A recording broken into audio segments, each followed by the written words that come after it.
அடுத்தப்புறமா என்னன்னு பார்க்கலாம். இப்போ பார்த்தீங்கன்னா, தமிழ்ச்செல்வி வந்து காது குத்துற ஃபங்க்ஷன் வந்து இந்த மாரி சேர்ந்து பண்ணணும்னு சொல்லிட்டு ஒத்துக்காததுனால எல்லாருமே வந்து தமிழ்ச்செல்வி கிட்ட பேசி பார்க்குறாங்க. அப்போ ராஜாங்கம் கிட்ட நம்ம தமிழ்ச்செல்வி என்ன சொல்றாங்கன்னா, "எங்க வீட்ல இந்த அளவுக்கு பேசுறதுனால இதுக்கு நான் ஒத்துக்கிறேன். ஆனா எவ்வளோ செலவானாலும் அதில பாதி நான் ஏத்துப்பேன்" அப்படின்னு சொல்லிட்டு தமிழ்ச்செல்வி வந்து டீல் பேசுகிறாங்க.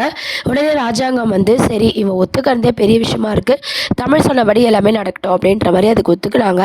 உடனே ஈஸ்வரி என்ன பிளான் போடுறாங்கன்னா, தமிழால் இந்த பணத்தை கொடுக்க முடியாத அளவுக்கு இந்த செலவை பெருசாக எடுத்து விட்டுணும் அப்படின்னு சொல்லிட்டு ஈஸ்வரி சித்ரா எல்லாருமே பிளான் போடுறாங்க.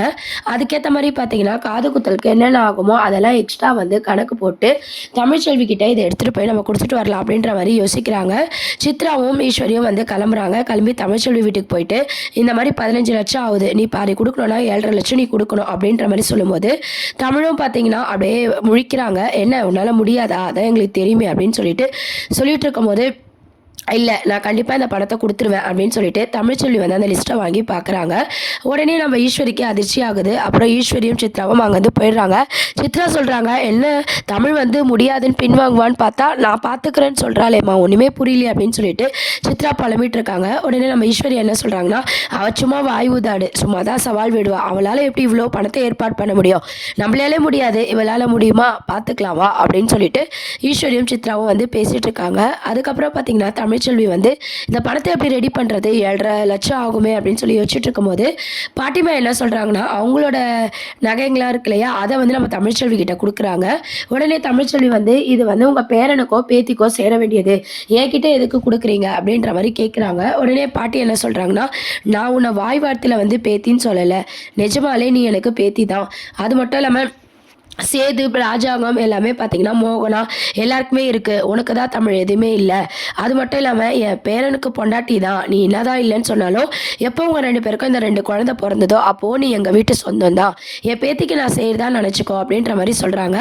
இருந்தாலும் தமிழ்ச்செல்வி பார்த்தீங்கன்னா இதெல்லாம் தப்பு, இதை எதிர்பார்த்து ஒன்றும் நான் உங்களை என் வீட்டில் வச்சு இல்லை அப்படின்ற மாதிரி சொல்கிறாங்க.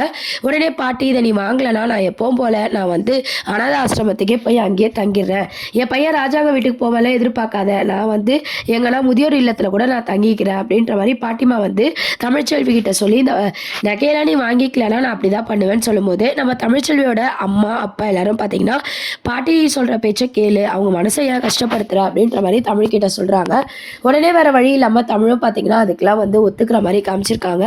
அதுக்கப்புறம் பார்த்தீங்கன்னா தமிழுக்கு என்னென்னா இந்த நகையை வாங்கலாமா அப்படின்ற மாதிரி யோசனை ஒரு பக்கம் இருந்தாலும் இப்போதைக்கு நம்ம பாதி பணத்தை கொடுத்தாகணும், அது மட்டும் இல்லாமல் இது பாட்டிமாவோட இது தானே, நம்மளுக்கும் உரிமை இருக்குன்னு தானே சொல்கிறாங்கன்னு சொல்லிட்டு அதை வாங்கிக்கிறாங்க.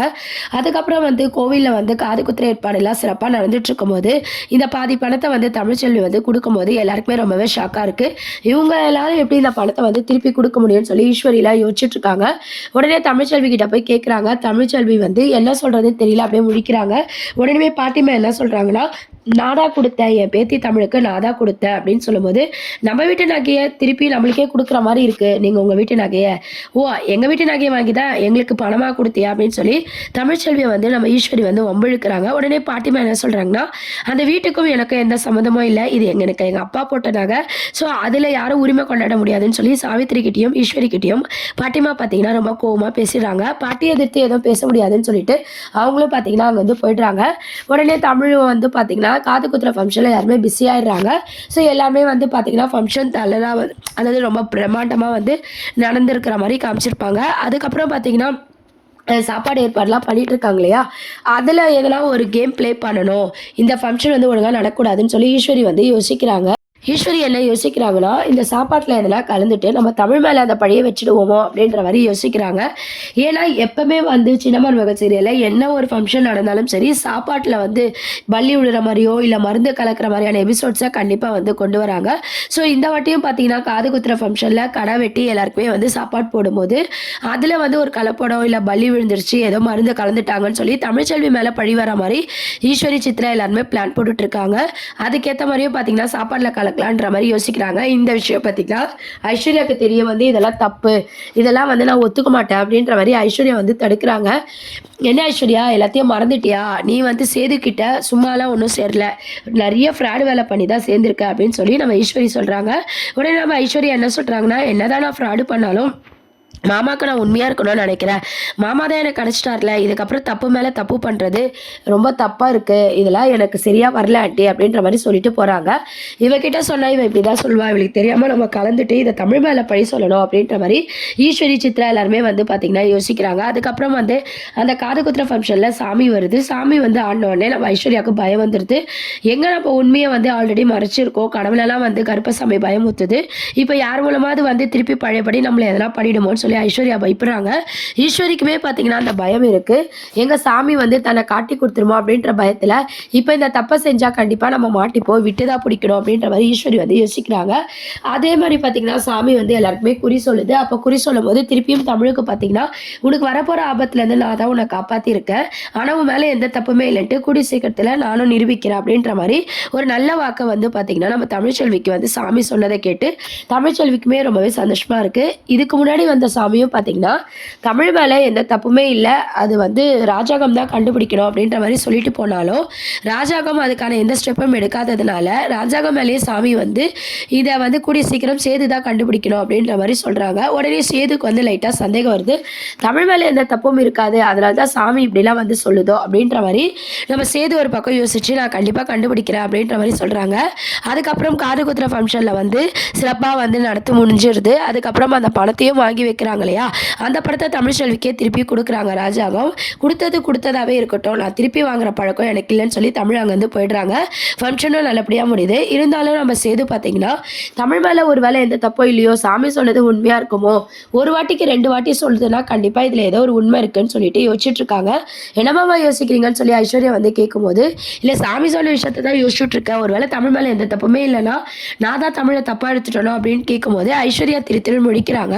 உடனே நம்ம சேது கேட்குறாரு, நீ ஏன் இந்த விஷயத்தை பற்றி பேசும்போதெல்லாம் திரு முடிச்சுட்டு இருக்க, உனக்கு எதனா இந்த விஷயத்தை பற்றி தெரியுமா ஐஸ்வர்யா, எது தெரிஞ்சாலும் பரவாயில்ல என்கிட்ட சொல்லு, பின்னாடி தெரிஞ்சதுன்னா நான் சும்மா இருக்க மாட்டேன், இப்போவே எது தெரிஞ்சாலும் பரவாயில்ல என்கிட்ட சொல்லு ஐஸ்வர்யான்னு சொல்லி கேட்கும்போது ஐஸ்வர்யா உண்மையை சொல்லலான்னு தான் யோசிக்கிறாங்க. இருந்தாலும் பார்த்தீங்கன்னா உண்மையாக சொன்னால் எங்கள் தமிழ் மாதிரி நம்மளையும் வெளியே அனுப்பிடுவாங்களோன்ற பயத்தில் அதெல்லாம் ஒன்றும் இல்லை மாமா, நான் சும்மா தான், அதெல்லாம் ஒன்றும் இல்லை, நான் எனக்கு தூக்கம் வருது நான் தூங்குறேன்னு சொல்லி ஐஸ்வர்யா வந்து தூங்க ஆரம்பிக்கிறாங்க. நம்ம சேது வந்து யோசிச்சுக்கிட்டே வெளியே போகிறாரு.